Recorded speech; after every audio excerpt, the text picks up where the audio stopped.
Stock is down 45% from its high less than a month ago, just a crazy drop. This has been a drop that we've seen in a lot of growth stocks in 2025, had a huge run up early in the year and actually post-election, and then a drop just over the last couple of weeks as investors start to process, is the economy starting to slow, or are we going to have some sort of recession, maybe driven by tariffs, maybe driven by slowing investor or consumer confidence. All these are big questions for investors, but I do want to take a step to pull back and look at Robinhood because I think it is a very different company today at today's price than it was even a year or 2 years ago. If we go back to right after the company's IPO, shares peaked above $60 per share, then dropped almost 90%. Are we going to go through that again? I don't really think so because the story for the company has changed as a much more mature company. But let's go through some of those numbers. My name is Travis Hoium. Thanks for watching Asymmetric Investing. Please subscribe here on YouTube for all my content. And thanks to this video sponsored The Motley Fool. If you go to fool.com/ASYM, they'll give you their top 10 stocks to buy right now. Let's start with a chart that just shows the drawdowns. And you can see 90% drawdown from its peak. That was from late July 2021. And then it only took about a year to middle of the summer 2022 for the stock to drop about 90%. The most recent peak, like I said, happened less than a month ago, but let's also keep in mind that the stock is still up 137% as I'm recording in the past year. So still been a phenomenal year for Robinhood investors. I was starting to buy Robinhood shares a little over a year ago at this point. But what I think is important with Robinhood is this is a very different company today than it was in 2021. Let's look at some of the most important metrics. And the biggest thing I want to look at is assets under custody. Now, this is not assets that they own, but this is assets that they custody for their customers. I'm going to break this into their components that they actually report: equities, cryptocurrencies, options assets held under custody, and then cash held by users. That would actually net out with receivables. We'll just leave that cash there right now. Now, there's a lot of lines on this chart, but the key thing is that end of 2021, there was a little over $100 billion worth of assets under custody for Robinhood. Today, there's more than twice that. So yes, part of it is that the market is up, but another big part of it is that Robinhood has matured as a company. They have a lot more retirement assets. I know I have a Roth IRA with Robinhood. Those assets were up 9x over the past year.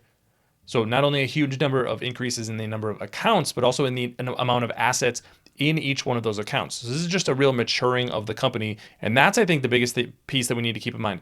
The blue part of that chart is the cryptocurrency assets. Crypto assets peaked in 2021 at about $22.7 billion. Right now, that's about $35.2 billion. That one number is going to be pretty volatile, but they are starting to accumulate more assets on the platform, even in the crypto market. Now, where things have changed a little bit over the past couple of years is revenue. Now, this is trading revenue, and this is the segments that they report. In green is options revenue. Then you have equities revenue and cryptocurrencies revenue. A big part of Robinhood's revenue is what's called payment for order flow. So basically, they don't make a market in the securities that they have.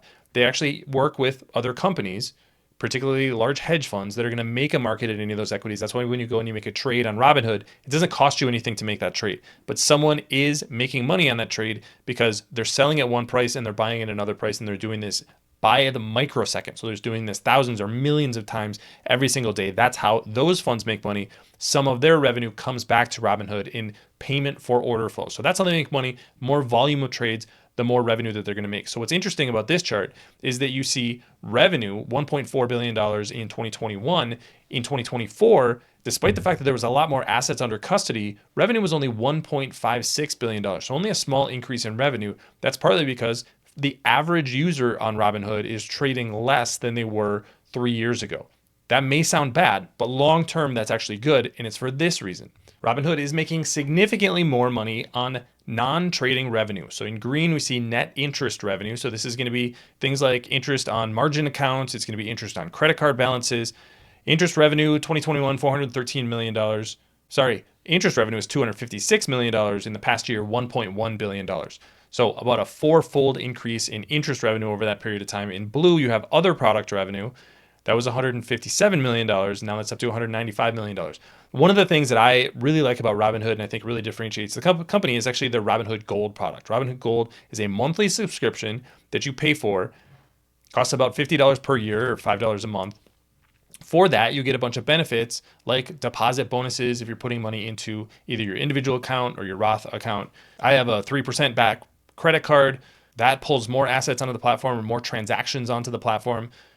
So they're really building out that financial ecosystem. They want more of what they call wallet share. And that's what you see in that previous chart is they're making more money on non-transactions. Again, a piece of the maturing of the company with Robinhood. So I think operationally, everything is going really well for Robinhood. That's one of the reasons that I really like the stock. The question now really comes down to, is the price a fair price to pay? So let's look at a couple of metrics that I think are worth keeping an eye on. But the first thing I want to show is just how much more profitable Robinhood is today than it was a couple of years ago.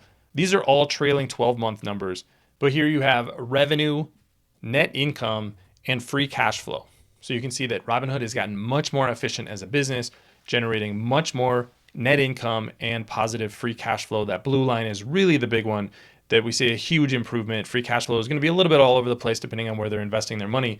But now being an extremely profitable company tells you that they're much more efficient in their operations, learned a lot of lessons from 2021, kind of that YOLO trading phase. Now, there's a lot of ways we can look at Robinhood's valuation.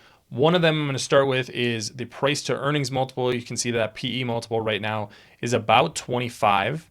So that's a pretty reasonable multiple given the growth rate that we see from Robinhood. Price to book value, this would be the kind of metric that you're going to typically use to value a bank or another financial institution. So Robinhood not quite trading at about a 1 to 1.5 price to book value like you would like to see from a lot of those institutions, but you can see that it was in 2023. So maybe it gets down to that level. Maybe it is a stock that can fall another 75% based on just this one multiple. I think that's a little bit overly optimistic if you're looking for a discount with Robinhood, but something to consider is that it has traded for about a 1 price to book value not that long ago.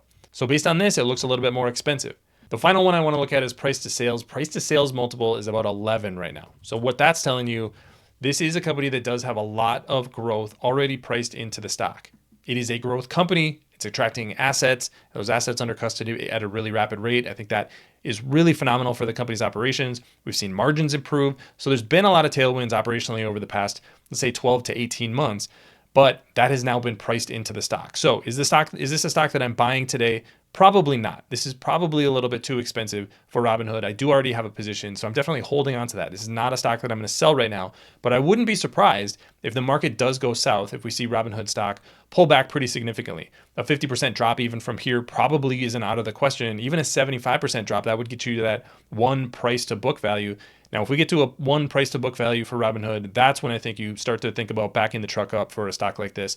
That would put you in a price range of about $10 per share. So a long way to go from here. Again, that would be something that would happen in a major market pullback. But we've seen that before, even just in the last few years. So don't think that's not possible.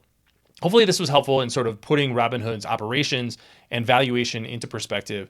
One of the companies that I'm really excited to hold over the next 10 to 20 years, because I think there's a ton of growth runway, not only in them expanding products, but expanding geographies, and then also riding the tailwinds of the younger generation that are using Robinhood as a platform and replacing some of these older brokerages. I think that's a phenomenal position for them to be in, should drive revenue and income growth. But the valuation, just not compelling enough to be a buy. So it's a hold for me today. But let me know what you think in the comment section below. Don't forget to subscribe to Asymmetric Investing. Thanks for watching, everybody. See you here next time.